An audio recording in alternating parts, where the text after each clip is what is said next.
Tara, design naman. May nagsuggest lang nito. Pinapa-design lang sa atin. Ito yung tanong. Okay na magbasa. So, lagay muna natin yung mga given para hindi tayo malito. Given.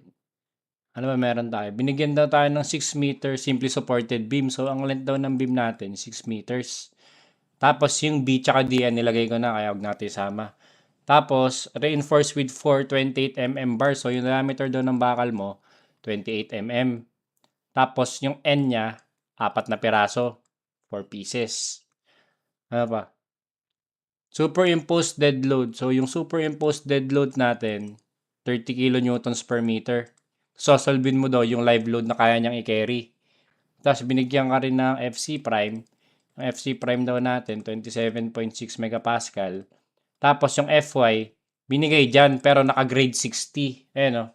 Ano ba yung grade 60? Mumultiply mo lang yan ng 6.9 para maging megapascal. Kasi ano yan PSI ata yun o KSI. 60 KSI yata. Tapos mumultiply mo lang yan ng 6.9 para maging megapascal dyan. Ang makukuha mong sagot dyan, pre, 414 megapascal. Yan yung FY natin. 414. Tapos yung unit weight daw ng concrete, 24 kilonewtons per cubic meter.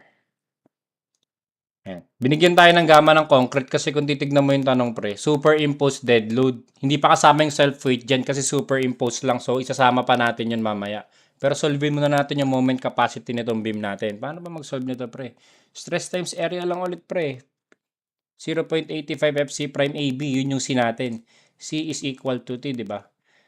Ano ba yung C natin? 0.85 FC prime AB. Stress times area lang yan pre. Ito yung stress. Ito yung stress. Ito yung area. Is equal to T. ASFY yun. Or FS. Depende kung nag-yield o hindi. FY or FS. Yan. Ito yung area. Ito naman yung stress. Diba? Stress times area lang yan lahat pre. So, mabilis lang to. Start tayo. Plug and play lang to. Ano yan? 0.85 FC prime. 0.85. Yung FC prime binigay 27.6. So, solvein mo yung depth ng compression block na A. Yung B, binigay din 300 mm. Is equal to, ilan yung bakal natin? Shift store nga natin yung bakal natin. AS natin ay, ano yan? 4 na 28 mm, 4 pi, 28 squared over 4. Makukuha mo sagot dyan, pre. 2463 mm squared. Shift store mo to sa B. Yan. Ade, yun na. B times yung Fy natin, 414. Shift solve mo lang yan para ganyan lang kabilis yan. Makukuha nating depth ng compression block na A. 144.88 mm. Shift store mo naman to sa A. Tapos yung C, divide mo lang yung A, di ba? Ito, yung A, divide mo lang ng beta 1. 0.85 yung beta 1 natin. Kasi hindi naman lumampas ng 28 megapascal yung FC prime natin eh. So, 0.85 lang yan.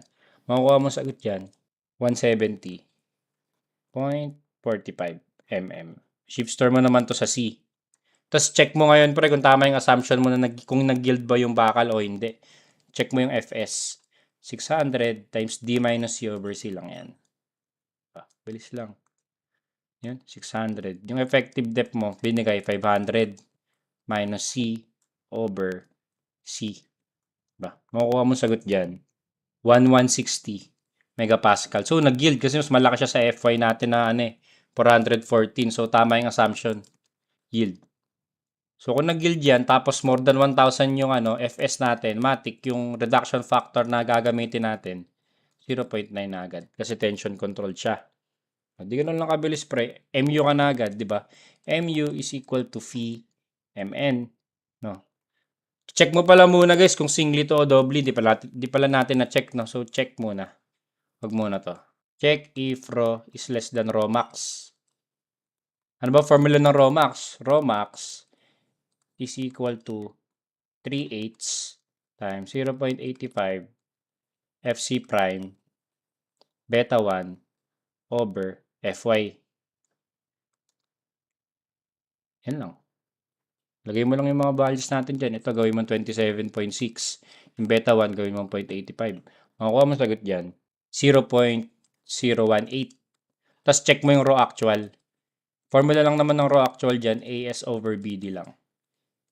BD. Di ba yung AS nakuha na natin, shift store natin sa B. Ayan o, yung 2463 mm squared. Yun yung ano natin, area ng bakal. Tapos yung B natin, binigay 300, effective depth 500. Yan lang, yan nakabilis yan. Alpha B over 300 times 500. Ang sagot dyan, 0.0164. Ayan, so i-check mo ngayon. Ito, kukompare mo itong dalawa. So, less than siya. Yung raw actual is less than ng raw max. So, singly reinforced tayo. Singly. Tama. Tama yung computation natin. So, doon na tayo sa MU. MU is equal to VMN. Ba, bilis lang yan, pre. Ano ba yung phi? 0.9. Yung MN mo, C or T, kahit ano dyan, times D minus A over 2. Diba? Times yung phi. Yung C natin, 0.85. Tapos FC prime lang ulit. Paulit-ulit lang. 27.6. Ano to? Mali pala. 27.6. Tapos yung A, naka-shifter sa A. Yung B, 300. Times D minus A over 2. Yung D, effective depth, 500. Minus A, naka-shifter ulit. Over 2. Multiply mo ng reduction factor natin na 0.9 na nakuha natin kanina. Yan na agad yung MU, pre. Mabilis lang. 392.377 kilonewton meter. Yan yung MU natin, no? Pag dinivide mo to ng 1 million, didivide mo pala yan. Kasi newton millimeter kakalabasan yan, eh. Yan yung MU natin. Kaso, ang problema, hindi naman yan yung tinatanong, pre. Ang tinatanong, safe load. Ayan, safe load ng W. So, manggagaling yan naman sa beam natin. So, ano ba yung given sa beam natin? Superimposed dead load na 30 kilonewton per meter. Tapos, hindi binigay yung live load. So, yung SDL, sulat ko lang ulit, pre. Kasi ang moment yan, pre, sa simply supported beam na may uniform load, di ba ang maximum moment yan? Max. Ang formula lang yan, pre, WL squared over 8 lang, eh. Di ba? So, solvein mo muna yung mga load, pre. Yung superimposed dead load natin, binigay 30 kilonewton per meter. Kaso, superimposed pa lang yan, wala pa yung due to self-weight. Binigyan ka ng gamma ng concrete, di ba? Nasaan na ba yung gamma ng concrete natin? Ayan, no? 24 kilonewtons per cubic meter. So, yan lang. So, solvein lang natin yung self-weight niya.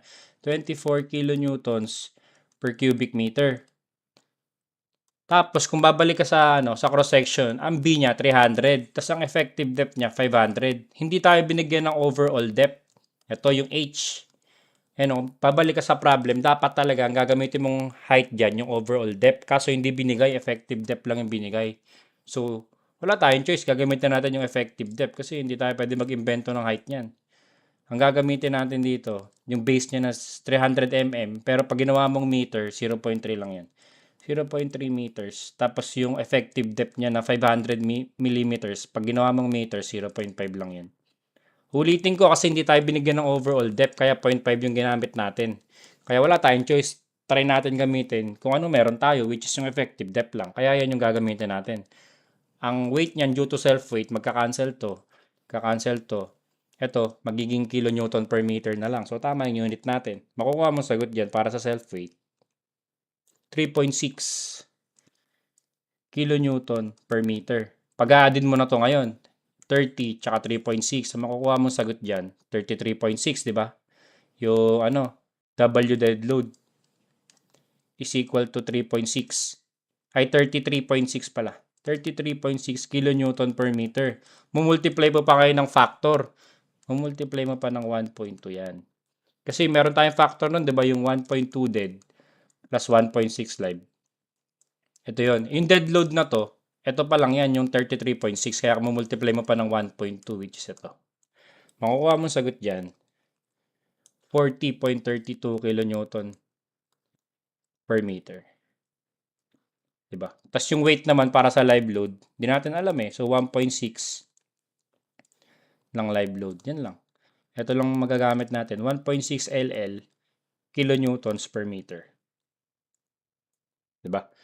Pwede kunin na natin yung max moment. Yung moment max natin is equal to WL squared over 8 nga, diba? Ito yun eh. Kaso hindi natin alam yung W. So, i-W ko muna yan. W. Tapos yung length natin, binigay sa given. 6 meters. So, WL squared over 8 lang yan. W times 6 squared over 8. Tapos yung Mmax dito, pre, gagawin mo na tong 392.377 kasi MU is equal to VMN eh. Parang yung MU na yan, pre. Itong MU, ito yan yung maximum moment. Kaya magiging Mmax is equal to VMN. Eh yung VMN mo nga, di ba, 392. Sige, sulat ko, parang di tayo malito. Yung MU magiging Mmax na. Mmax is equal to VMN. Yan yung formula natin. So, W times 6 squared over 8 is equal to, yung VMN na nakuha natin, 392.377 kilonewton meter. Diba? Shift solve mo lang yan, pre, para makuha natin yung W na total. W na total. Total natin, para hindi tayo malito. Makakuha mo dyan, 87. 87.195 kilonewtons per meter. Makukuha mo dyan. So, ito yung total na kaya niyang i-resist. Eh, meron ka ng given na load na 40.32. Eh, equate mo lang yan, pre, di ba? Yung W total, equal lang yan sa W dead plus W live. Meron ka na yan eh. Yung WT mo, 87.195 is equal to yung W dead na compute na natin. Ito, 40.32 kilonewtons per meter. Yan yung W dead. 40.32 plus yung live load. Yung live load mo na nakuha natin, ito, 1.6 LL. Yun lang. 1.6 times live load. Makukuha mo na yung live load dyan. Chip solve mo lang yan, pre. Mabilis lang yan. Makukuha mo ng sagot dyan. 29.2968 kilonewtons per meter. So, yan yung sagot natin. Yan yung hinihingi. Yan yung kaya niyang resist na live load. 29.2968 kilonewton per meter. Basic lang. Bye-bye.